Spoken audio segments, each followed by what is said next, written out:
So I chose the scales from didax.com. It was the balancing scales, and I would use this for just sort of a small intro to solving equations.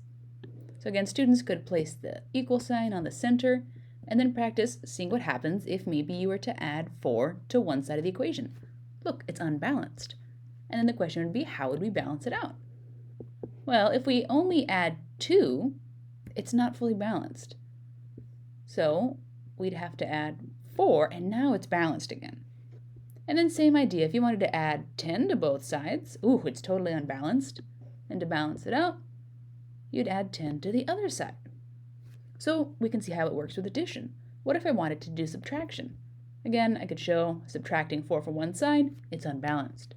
I'd have to subtract 4 from the other side. This isn't as good at showing multiplication or division, so it's a good beginning for equations with the addition and subtraction. You can also use the inequalities, for example, showing that, let's see, 4, is that going to be less than 5? Well, in this case, we can see 5 is greater.